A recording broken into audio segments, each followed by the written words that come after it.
Volim se igrati s barbikama, volim se i malo odmarati, volim biti vani malo i volim malo šaha doma igrati. S Lijanom je jako teško, jer je teško pobijediti.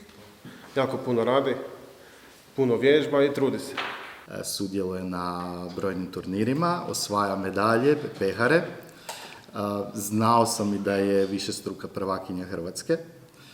Eto, ove godine je ponovila te sjajne rezultate i predstavljat će Hrvatsku na svjetskom prvenstvu u šahu u Gruziji.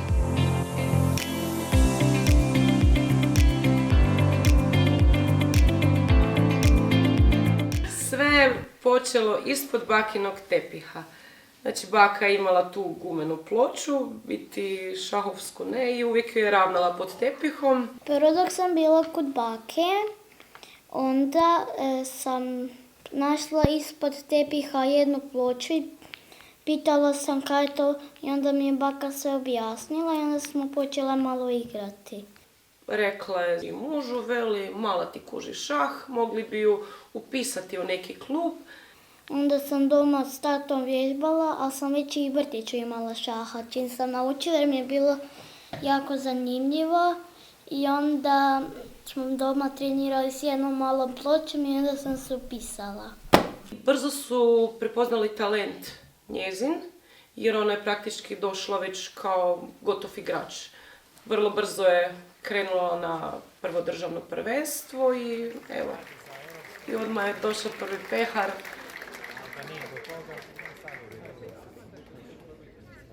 Za mene je šah igra mudrosti, natjecanje, znači suprotstavljanje dva protivnika.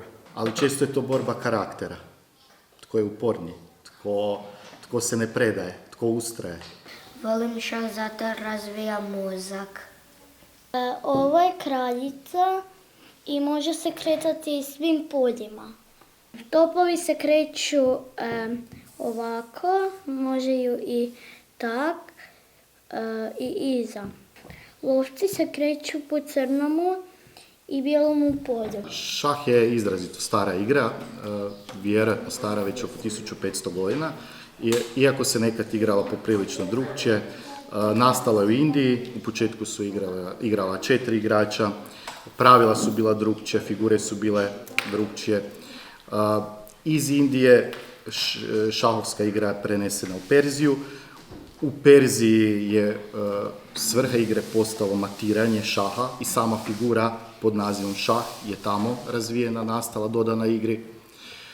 Kasnije se šah uz pomoć Arapa širi u Europu i osnovna pravila koje danas vrijede su formirana negdje krajem srednjeg vijeka u Europi.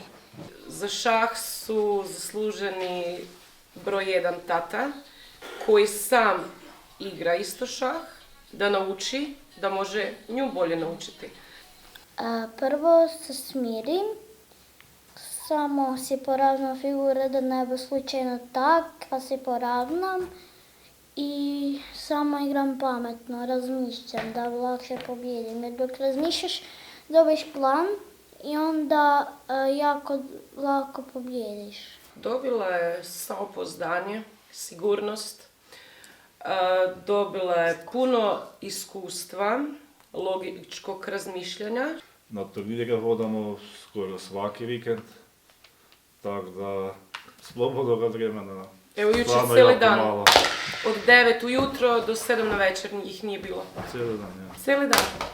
Dok idem u školu i onda još na trening mi nije baš dobro jer onda umorna dođe iz škola. Ako sam popodnula, onda imam sam 5 minuta da se odmorim i onda odmah šah. Mislim da ona jako voli šah i tu svoju ljubav i strast je prenijela na druge učenike. Da, učila sam svoju prijateljicu, a ona se sad i upisala u školi. 2 sam ih učila. I ove godine smo sudjelovali na županijskom natjecanju u Štrijovi i osvojili smo sjajno 3. mjesto. I Lijana je zapravo jedan od razloga našeg uspjeha. Ona je pobijedila u svim svojim partijama. Najviše volim igrati s jakim protivnicima zato jer dobim iskustvo. Lana i ja smo sudjelovali na turniru u Trogiru na državnom prvenstvu. Ako pobjedim sam prva do 8 godina, a ako izgubim onda bye peharići. U kategoriji koji sam se natjecala do 8 i do 9, a do 8 sam bila prva i treća do 9. Pripremala sam se tako da sam s tatom igrala, da sam na tabletu igrala i da sam hodala na trening. Bilo mi je drago da sam uopće uspio doći tamo i nije mi je bilo važno koji sam bio, jer sam bio prvi puta.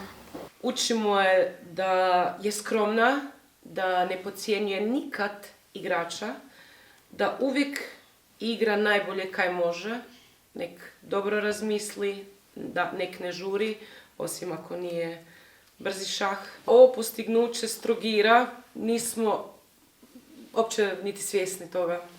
Onda Vodice, trostruka prvakinja 2025. još ne možemo vjerovati, jednostavno. Pehara imam 5 ili 6, a medalja 19. Lijana je dobro bilo igrati šah, puno put sam izgubio i jedan put pobjedio. Zato jer sam upustila. Pustila sam mu zato jer mi je malo dosadan u školi, zato jer stalno mi je smiješan i htjela sam mu pustiti nek se hvali. Na prvom mjestu zdravlje. A drugo, želimo da je dobro odgojena, da poštuje starije od sebe i da je jako uspješna u šahu, kao i u školi. Za Lijanu želim da ostane tako strastvena i da dalje tako voli šah, jer mislim da uz tu ljubav koju sada ima i strast da će postići značajne uspjehe. I nadam se da će doprinijeti još boljem uspjehu naše ekipe sljedeće godine. Nadam se da će Patrik biti član te ekipe, zapravo vjerujem da će biti. Nastavit ću igrati šah da bi mogao postići veliki uspjeh i ići u druge države. Bila bi kraljica šaha. To znači da sve znamo o šahu i da jako dobro igram i da uvijek puno pobjeđujem.